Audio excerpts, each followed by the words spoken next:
Hello guys, bersama saya lagi dalam Alright Nopot Channel. Nampaknya Muhyiddin Yassin dan juga Parti Bersatu akan meneruskan untuk menggesa Speaker Dewan Rakyat mengosongkan kerusi 6 ahli parlimen, seorang adun yang memberikan sokongan kepada kerajaan perpaduan. Jadi hari ini sahabat semua, kita boleh lihat keterdesakan ya, bagaimana mereka hari ini menggesa, mengugut dan berbagai lagi kenyataan-kenyataan ya daripada pemimpin bersatu, termasuk ketua pembangkangnya, pengurusi presidennya dan ahli-ahli parlimen yang lain. Jadi mari kita lihat sahabat-sahabat semua, siapa yang terkena. Adakah 6 ahli parlimen seorang adun ini akan dilucutkan keahlian mereka sebagai ahli parlimen atau tidak? Semua itu ada di tangan Speaker Dewan Rakyat. Jadi mari kita lihat kenyataan terkini daripada Muhyiddin Yassin. Katanya Perikatan Nasional hantar notis kekosongan 7 kursi wakil rakyatnya minggu ini. Itu antara kenyataan ya daripada Muhyiddin Yassin, sahabat-sahabat semua. Dan seperti yang saya katakan, bersatu ni sebenarnya orang cakap retak menanti belah. Tidak lama lagi karamlah ya, macam parti muda yang hari demi hari mereka kehilangan pemimpin, ada yang letak jawatan, ada yang keluar daripada parti dan sebagainya.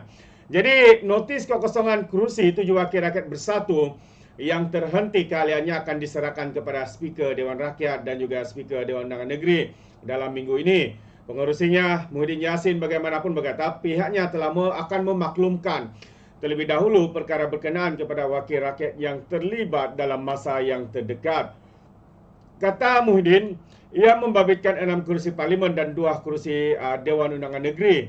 Jadi kita akan memberi maklumkan kepada speaker, katanya, di Speaker Parlimen Malaysia mengenai kes 6 ahli parlimen dan Speaker Dun Selangor serta Negeri Kelantan terhadap 2 adun Selat Kelang dan Nangiri Kelantan dalam masa terdekat, insyaAllah minggu ini, katanya.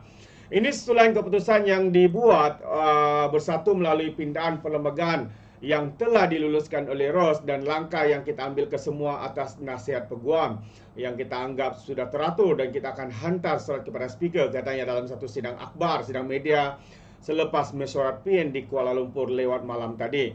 Terdahulu, Timbalan Perdana Menteri Ahmad Zahid Hamidi dilapor berkata, kedudukan kerusi 6 ahli parlimen bersatu sama ada kekal atau dikosongkan akan ditentukan oleh Yang di-Pertua Dewan Rakyat. Yang di-Pertuan ya, Ahmad Zahid berkata kedudukan wakil rakyat berkenaan akan ditentukan berdasarkan peruntukan yang terkandung dalam akta anti lompat parti ataupun perlembagaan pindaan 23 nombor 3 2022 akta E1663.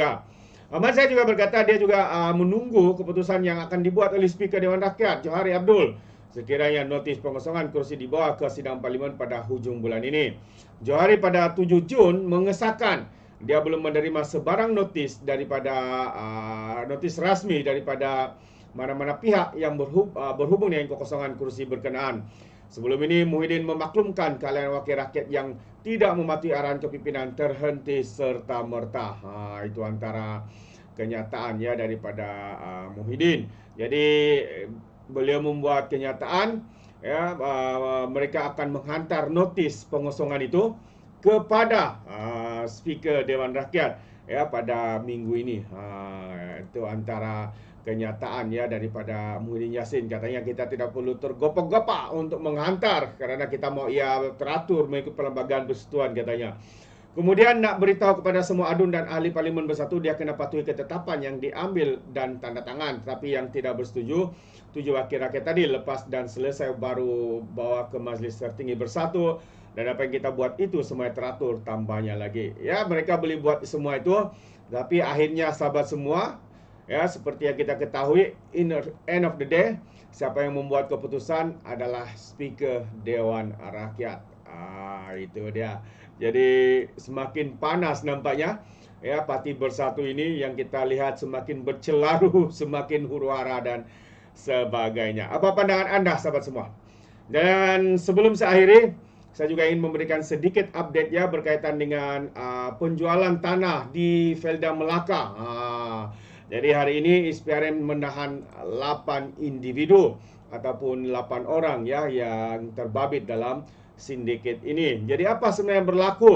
Ya, apabila Suruhanjaya Pencegahan Rasuah hari ini membuat kenyataan, mereka menahan 8 individu yang disaki bersekongkol dengan menerima rasuah hampir 2 juta ringgit daripada sindiket penjualan tanah milik Lembaga Kemajuan Tanah Persekutuan Feldah di Melaka. Sumber SPRM memaklumkan 8 individu terbabit melibatkan broker, pegawai bank, pengarah syarikat serta orang awam yang ditahan di Kuala Lumpur dan Sabah berusia lingkungan 20 hingga 50-an. 3 broker dan 2 orang awam ditahan di Kuala Lumpur, manakala 2 pegawai bank serta seorang pengarah syarikat ditahan di Sabah antara pukul 6 petang semalam hingga 1 pagi tadi ketika hadir bagi dirakamkan keterangan di pejabat SPRM Kuala Lumpur dan juga pejabat SPRM Sabah. Dari perintah reman selama 7 hari sehingga 17 Jun ini terhadap 5 suspek lelaki berkenaan dikeluarkan oleh Magistrate Lili Marska Kalisan di Mahkamah Magistrate Kuala Lumpur.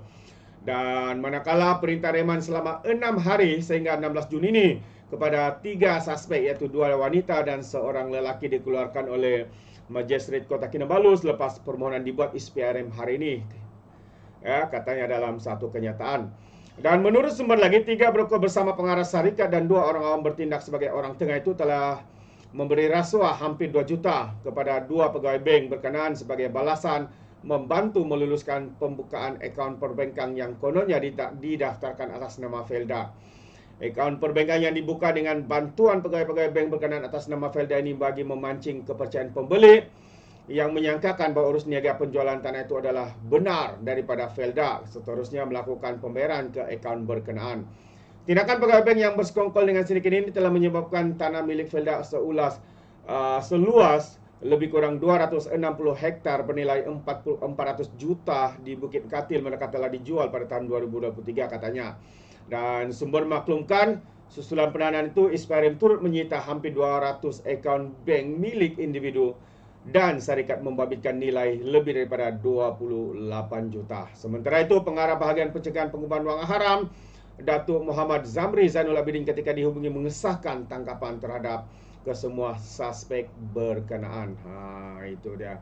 Jadi inilah sahabat semua, ya, apabila wang ringgit itu menguasai diri, sanggup membuat penipuan dan pelbagai lagi. Kerana apa? Kerana mengejar kekayaan dunia, mengejar harta dunia, dan akhirnya, ya, walaupun mereka yakin perkara ini tidak terbongkar, tapi seperti peribahasa Melayu sahabat semua, sepandai-pandai tupai melompat, akhirnya, ya, apabila tergelincir ataupun membuat kesilapan, pastinya akan jatuh ke tanah juga. Itulah yang berlaku. Jadi apa pandangan anda? Sekali lagi anda boleh berikan di dalam ruangan komen. Tapi ingat, komen dengan cara berhemah. Terima kasih. Izinkan saya untuk mengundurkan diri, dan seperti biasa peribahasa mengatakan, apapun kangkap 2 tahun keinginan. Dalam bahasa Melayunya, tupuk dadah, tanya selera. Sekian je daripada Alright Nampak Channel. Kita berjumpa lagi. Bye-bye.